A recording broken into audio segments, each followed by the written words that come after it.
1년 연애 끝에 결혼한 남편과 정말 남부럽지 않게 잘 살 거라고 생각했어요. 그런데 이렇게 익명의 힘을 빌어서 제 이야기를 하러 찾아오게 되었네요. 집안 문제다 보니 주변 사람들한테 털어놓기엔 조금 그렇고 혼자만 속을 썩고 있자니 너무나도 답답해서 다른 분들의 의견도 들어볼 겸 이렇게 큰맘 먹고 사연을 보내보게 되었습니다. 남편은 지인의 소개로 처음 만나게 되었어요. 대화도 잘 통했고 성격도 빼다 박은 듯 비슷했다 보니 연애하면서는 만나는 내내 즐거웠던 기억밖에 없었습니다. 당연지사 결혼하게 돼도 이 행복함이 똑같을 것이라 믿었고 그렇게 결혼까지 결심을 하게 되었죠. 하지만 결혼 시작부터 남편과 사소한 것들부터 의견 차이가 생기기 시작했고 조금의 양보도 하기 싫어하던 남편과 연애할 때는 생각도 못한 다툼까지 하게 되었어요.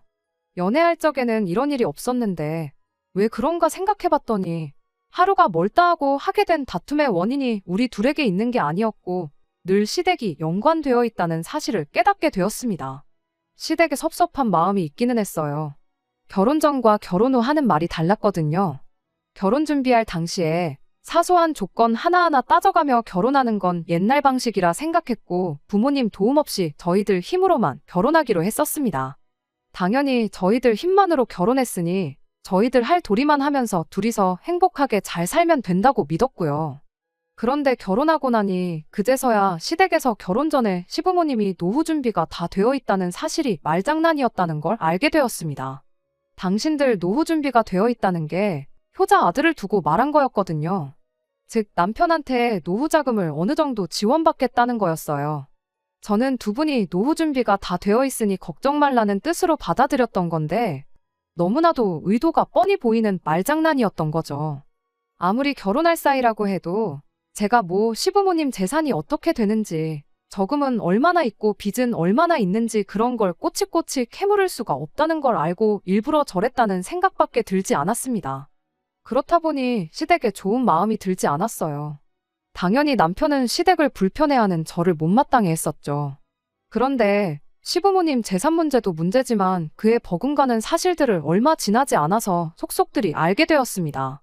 정말 알면 알수록 놀라움의 연속이었어요. 남편 위로 신우가 2명이 있습니다. 결혼하기 전에는 큰 신우는 결혼해서 잘 살고 있고 둘째 신우는 남편보다 연상이긴 하지만 아직 결혼을 안 해서 시부모님과 한 집에 같이 살고 있는 줄로만 알았거든요. 그런데 사실은 그게 아니었습니다. 저희 결혼하고 나서 2달이 채 되지 않아서 큰 신우의 이혼 소식을 듣게 되었습니다. 저희 결혼 준비할 때부터 결혼식 당일날까지 시매부는 코빼기도 보이지 않았는데 이미 그때부터 이혼 소송이 진행 중이었던 거예요. 저희 결혼식 때는 큰 신우 혼자 아이 2 데리고 왔었는데 시매부가 해외 일정이 어떻고 저떻고 하면서 엄청 바쁘다는 식으로 말을 했었는데 저희 결혼하고 나서 완전하게 이혼을 하게 되었던 거죠. 그런데 큰 신우의 이혼 소식보다 어이가 없는 건 시댁에 같이 살고 있는 둘째 신우의 이야기였습니다. 알고 보니 둘째 신우는 이미 진작에 이혼해서 시댁에 들러붙어 살고 있던 거였어요. 대체 어떤 결혼 생활을 했길래 온 가족이 이혼을 하게 된 건가 싶었지만 신우의 삶은 신우의 삶이고 저희들 삶은 저희들 삶이니 그게 우리의 결혼 생활에 문제가 되거나 그 어떤 영향을 줄 거라고는 생각조차 하지 않았습니다. 저희 부모님이 노후 대책으로 계속 전세를 놓던 집이 있었는데 거기다가 신혼살림을 차리게 되었어요. 남편이 모아놓은 돈으로 리모델링을 하고 혼수를 채웠고요. 이걸 가지고 시댁에서는 제가 결혼할 때 몸만 왔다는 식으로 표현을 했습니다. 제가 모아놓은 돈은 전세금 명목으로 저희 부모님이 가지고 계시고요. 집을 저에게 완전히 증여해준 게 아니긴 하지만 나중에 저희가 저희 집을 구해서 나간다면 돌려받을 돈이나 마찬가지인데 제 돈이 타인이 아니라 가족의 손으로 들어갔으니 엄밀히 따지면 저는 땡전 한 푼 안 들이고 결혼한 거라는 말도 안 되는 논리를 펼쳤죠. 어떻게 생각하든 그거야 시댁 자유였지만 저런 이야기를 꺼내오는 데는 다 이유가 있었습니다. 신혼생활 시작하고 3달이 채 안 돼서 시댁 식구들이 저희 신혼집으로 날이면 날마다 놀러오기 시작했거든요. 말인즉슨 친정 부모님 명의로 되어 있는 집이긴 하지만 제 돈 한 푼 들어간 거 없고 남편이 리모델링에 혼수까지 싹 다 채워놓았으니 자기들이 자유롭게 왔다 갔다 해도 된다는 명분을 만들려고 그랬던 거예요. 신혼집에서 시댁이 그렇게 가까운 거리는 아니거든요. 지하철 환승 없이 바로 갈 수는 있지만 역에서 역까지만 해도 20분 정도 거리가 걸려요. 그런데도 한번 저희 집에 놀러 오면 막차 시간이 다가오는데도 뭐 집에 갈 생각을 안 할 정도입니다. 일부러 저희 퇴근 시간 맞춰서 찾아와서는 저녁 식사 같이 하고 거실에 TV부터 점령을 해요. 저는 잘 보지도 않는 TV였는데 혼수할 당시에 남편이 TV만큼은 최고 좋은 걸로 맞춰야 한다고 우겨댔던 게 괜히 그런 게 아니란 생각까지 들 정도였습니다. 아무튼 밤 12시가 다 돼가는데도 저희 집에서 나갈 생각이 없는 시댁 식구들한테 제가 딱히 할 수 있는 게 없었습니다. 그저 내일 출근도 해야 하지 않냐, 막차 시간이 몇 시길래 아직도 계시냐 하는 식으로 티도 안 나는 눈치를 주는 방법밖에 없었죠. 신경 끄고 혼자 방에 들어가서 잠이라도 잘라고 치면 뭐 얼마나 재밌는 걸 보시는지 큰 소리로 깔깔대며 웃는 소리에 신경 쓰여서 잠도 잘 수 없었어요. 그렇게 시댁 식구들이 돌아가고 나면 남편은 저한테 서운한 표정으로 어떻게 자고 가란 말 한마디를 안 할 수가 있느냐며 한마디를 하고는 했죠. 처음에는 크게 대꾸하지 않고 그냥 쓴웃음만 지으며 넘겼었는데 이런 일이 자주 반복되다 보니 너무나도 스트레스였어요. 아무리 시댁 식구들이 TV 앞에 죽치고 앉아서 저랑 말 한마디 섞지 않는다고 해도 집에 손님이 와 있는데 힘들게 일하고 와서 쉬고 싶은데 쉬는 느낌도 들지 않고 한 달에 한두 번 오는 거면 말을 않겠는데 지들 내킬 때마다 평일이고 주말이고 가리지 않고 쳐들어오는 게 이 집이 내 집인가? 시부모님 집인가 싶은 기분만 들었어요. 남편은 제가 힘들어하는 건 안중에도 없는지 주무시고 가라는 말 한마디 안 했다고 계속 불평을 해댔고 결국엔 그게 시작이 돼서 다툼을 하게 되었습니다. 남편은 이제 한 가족인데 가족을 불편해하는 사람이 어딨냐며 어이없어 했어요. 오히려 자기 가족들이 제 눈치를 얼마나 보는지나 알고 있느냐며 시아버지가 큰 시누네 애들 둘 봐주면서 집에 혼자 계시고 시누들이랑 시어머니만 오고 있는 거 모르냐며 엄청 큰 배려라도 해주고 있는 것 마냥 말을 하더라고요. 제가 막말로 친정부모님이 그렇게 매일같이 찾아오셔도 당신 똑같이 그렇게 말할 수 있겠냐 했더니 당당하게 자기는 저처럼 절대 불편해하지 않을 것이며 주무시고 가신다고 하면 안방까지 내어드릴 용의가 있다고 말을 하더라고요. 안방 이야기도 어이가 없었어요. 말인즉슨 시어머니한테 주무시고 가시라 한마디 하면 당연히 안방도 내어드려야 한다는 소리로밖에 해석할 수 없었으니까요. 마음 같아서는 진짜 친정부모님한테 매일같이 저희 집에 좀 와주시라 부탁하고 싶었어요. 하지만 부부 사이의 문제를 저희 부모님을 개입시키면서까지 크게 만들고 싶지 않았기에 그렇게까진 하지 않았습니다. 대신에 저도 이왕 말 나온 김에 제가 그동안 하고 싶었던 말을 전부 다 꺼냈습니다. 시댁 식구들이 찾아오는 게 문제라고 하는 말은 아니라고요. 다만 제가 허용할 수 있는 범위는 한 달에 한두 번 정도, 그것도 그냥 같이 저녁 식사하는 정도까지만 이라고 했어요. 힘들게 일하고 와서 집에서 쉬는 기분도 안 들고 당신한테야 한 식구지 나한테는 시댁 식구라고.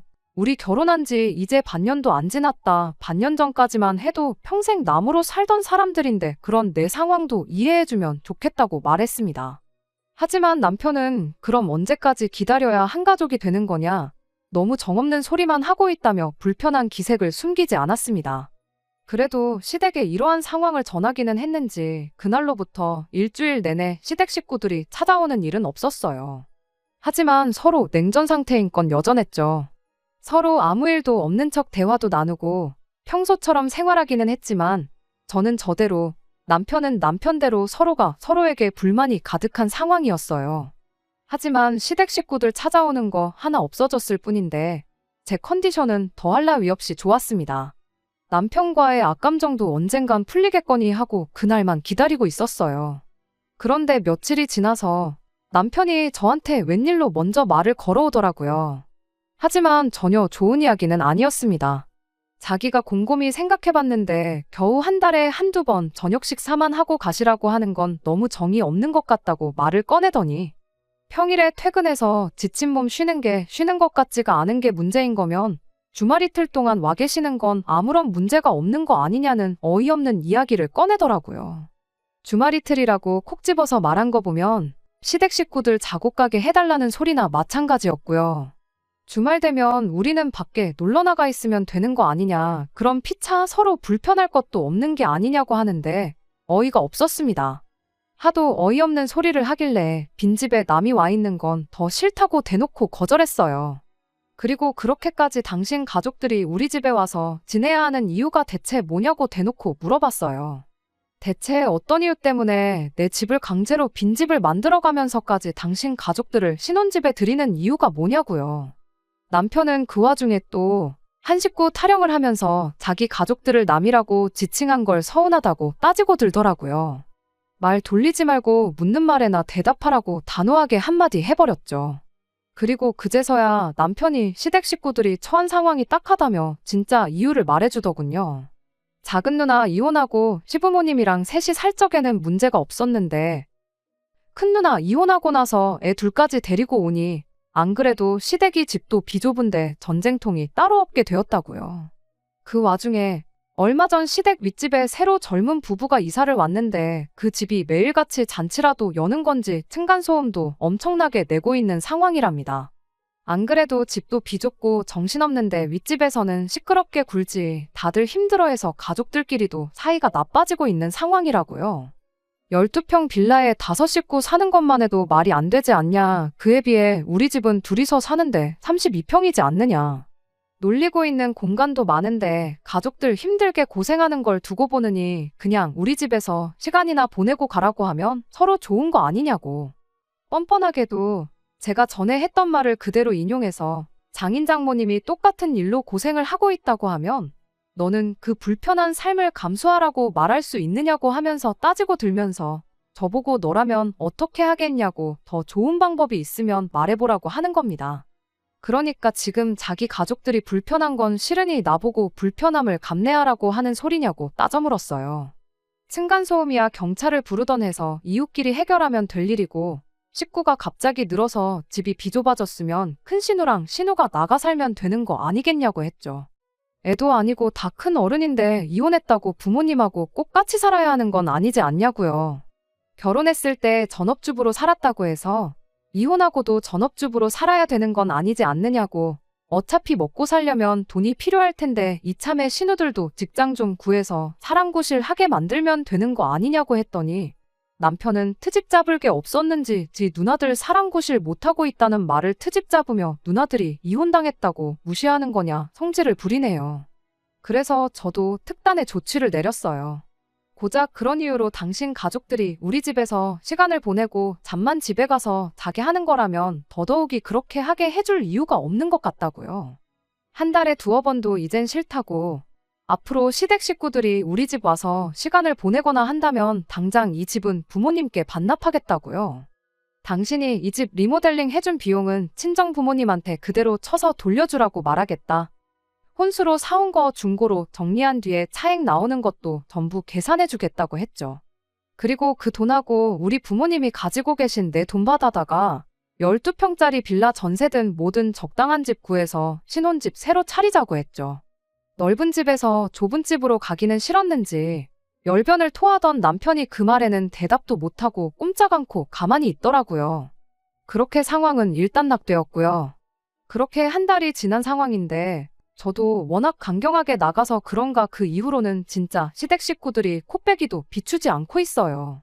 상황만 보면 전과 비교해서 더할 나위 없이 좋은 상황이지만 남편과는 아직도 냉전 중인 상황입니다. 사연 시작할 때 적었던 것처럼 남편과 제 문제로 부부싸움을 한 거라면 이렇게 제 이야기까지 적어보낼 일도 없었을 거예요. 그냥 남들처럼 평범하게 둘이서 행복하게 잘 살고 싶을 뿐인데 차라리 결혼 전에 이렇게 될 걸 미리 말이라도 해주지. 이런 상황 한마디도 안 해준 게 괜히 원망스럽기만 하네요. 남편도 저도 너무 극단적인 방법만 이야기하는 것 같아 혹시나 좋은 의견이 있을지 싶어 한번 사연 보내봤습니다. 매번 시댁 식구들 때문에 같은 문제로 마음 상하는 이 상황이 그냥 너무 힘들기만 하네요.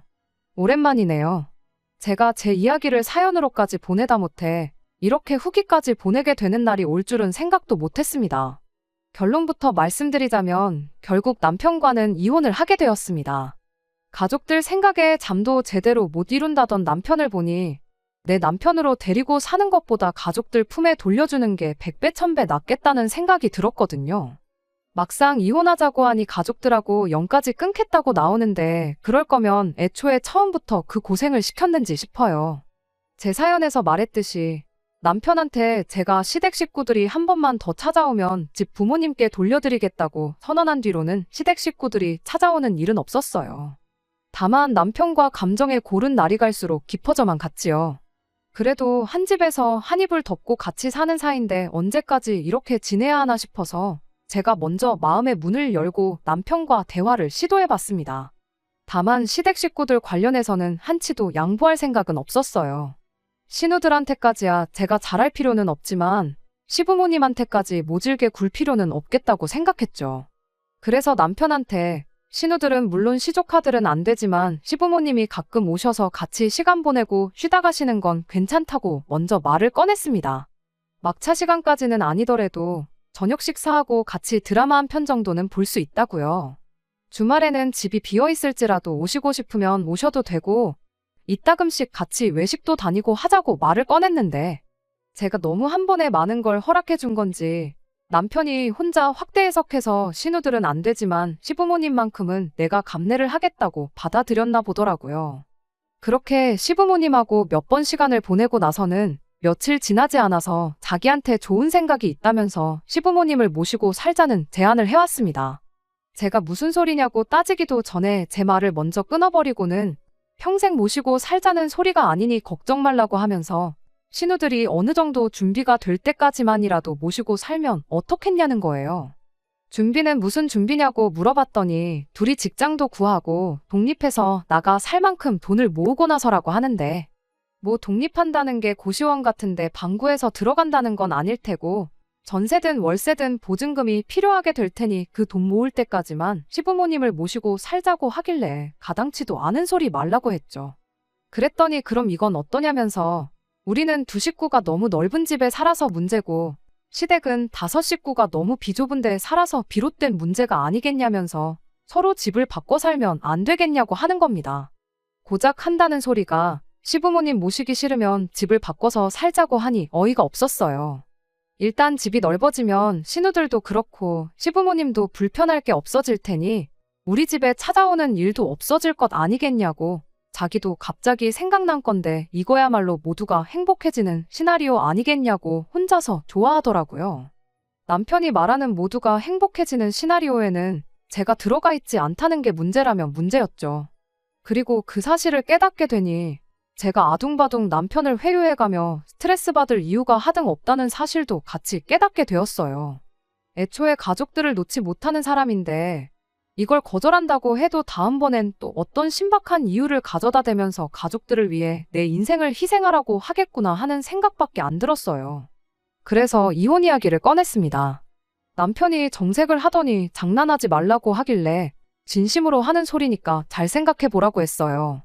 나는 당신 가족들을 위해 내 삶을 희생할 생각이 추호도 없는데 당신은 며느리라면 당연히 이 정도 희생은 감수하는 거라 생각하고 있지 않냐고 그럴 바에 빨리 헤어지고 각자 제 갈 길 가는 것보다 좋은 방법이 없겠다고 한마디 했습니다. 당장 그날에는 남편이 너가 그런 사람인 줄 몰랐다며 실망이라고 오히려 화를 내왔어요. 시간이 지나면 이혼하자는 말을 제가 철회라도 할 줄 알았나 봐요. 저는 시간이 나는 대로 곧장 서류부터 준비해왔어요. 서류를 건네주니 남편이 그제서야 제가 진심인 걸 눈치챈 건지 곰곰이 생각해보니 자기가 잘못했던 것 같다며 시댁 식구들 앞으로 절대 신경 쓰지 않고 살 테니 이혼만큼은 하지 말자고 비굴하게 나오더라고요. 나중에 가서는 아예 시댁 식구들을 안 보고 살겠다는 소리를 하더라고요. 퍽이나 차라리 걔가 똥을 끊지. 내가 볼 때 그건 불가능한 것 같으니까 더 시간 끌지 말고 깔끔하게 정리하자고 했습니다. 둘만 잘 살면 된다고 시작한 결혼 생활이었는데 애초에 처음부터 남편은 가족들에 대한 일도 속이고 저까지 자기 가족들을 챙기게 만들려고 결혼했던 건가 싶어요. 가능하다면 사기죄로 남편을 고소하고 싶었지만 상담해보니 의도만 가지고는 처벌이 안 된다고 하더라고요. 대신 귀책 사유 따지고 보면 위자료 소송은 할 수 있을 것 같다는 답변을 들었는데 결혼기간 얼마 되지도 않는 거 위자료 청구해봐야 얼마 되지도 않겠다 싶어서 깔끔하게 합의 이혼했습니다.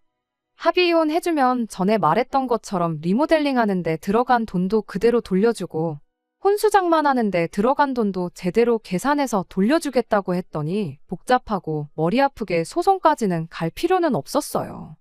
얼마 전에 완전히 이혼 마무리 짓고 이렇게 후기를 보내게 되었네요. 웃긴 건 그렇게 가족들 챙기지 못해 안달이었던 남편을 시댁 식구들 그 누구도 챙겨주지 않는다는 거였어요. 12평 빌라에 5식구가 살고 있는데 거기에 남편까지 받아줄 여력은 없었나 봐요. 그나마 남편 회사의 독신자들을 위한 기숙사 같은 게 있어서 그 집에 회사 동료랑 룸메이트 형식으로 같이 살기로 했나 봐요. 그 기숙사가 얼마나 넓은지는 모르겠지만 아무쪼록 그 집에는 시댁 식구들 놀러 오라고 하지는 않았으면 좋겠네요. 그 집에서까지 쫓겨나게 되면 앞으로 평생을 외톨이로 혼자 살아야 할 테니까 말이죠. 끝까지 들어주셔서 감사합니다. 오늘의 사연은 여기까지입니다. 구독과 좋아요, 알람 설정 부탁드리고 더 좋은 사연으로 다시 찾아뵙겠습니다. 감사합니다.